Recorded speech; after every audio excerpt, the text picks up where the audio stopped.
2038కి రెండవ అతిపెద్ద ఆర్థిక వ్యవస్థగా భారతదేశం ఉంటుంది. వికసిత్ భారత్ 2047.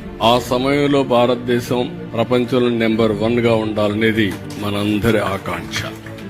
అదే సమయంలో స్వర్ణ ఆంధ్రప్రదేశ్ విజన్ 2047 తయారు చేశాం. నిన్న కూడా సర్వే రిపోర్ట్ ఒకటి ఇచ్చారు. Amaravati is a future city, ఇలాంటి సిటీలు రావాల్సిన అవసరం ఉందని చెప్పి చాలా స్పష్టంగా చెప్పారు. నేను ఓసారి భగవంతుడు కొన్ని అవకాశాలు ఇస్తా ఉంటారు కొంతమందికి. ఆ రోజు నేను హైదరాబాద్, సికింద్రాబాద్ 2 నగరాలు ఉండేటివి. ఆ రోజు ఆలోచించి సైబరాబాద్ నగరం రావాలి, నాలెడ్జ్ ఎకానమీకి చిరునామాగా తెలుగువారు ఉండాలనే ఉద్దేశంతో సైబరాబాద్ నగరాన్ని ఏర్పాటు చేశాం. ఇటీవల ఆ city highest per capital income తెలంగాణకు వచ్చే పరిస్థితికి వచ్చింది. ఈ రోజు మళ్లీ విభజన జరిగిన తర్వాత అమరావతి నిర్మాణానికి శ్రీకారం చుట్టాం. కొంతమంది ఎప్పుడు అంటారు, అనవసరంగా ఒక 100 ఎకరాలు తీసుకొని ఒక బిల్డింగ్ కట్టి సరిపోతుంది సెక్రటరియట్ అని. కట్టచ్చు, లేకపోతే మున్సిపల్ కార్పొరేషన్ లో ఒక బిల్డింగ్ ఉంటే దాంట్లో కూడా తీసుకొని పెట్టచ్చు. కానీ జాతికి గుర్తింపు ఉండాలంటే, అన్ని ప్రాంతాలతో సమానంగా మనం ఉండాలంటే ఈ రోజు మీరు చూస్తున్నా చెన్నై, మొత్తం తమిళనాడుకి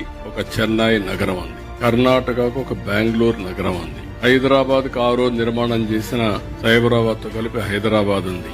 ఆంధ్రప్రదేశ్ ను మళ్లీ మనం ఒక చిన్న నగరంగానూ వదిలిపెడితే ఆర్థిక వ్యవస్థలో వెనకబడతామనే ఉద్దేశంతోనే హైదరాబాద్ కంటే మెరుగైన నగరాన్ని కట్టాలని, అది brown field, Amaravati green field city.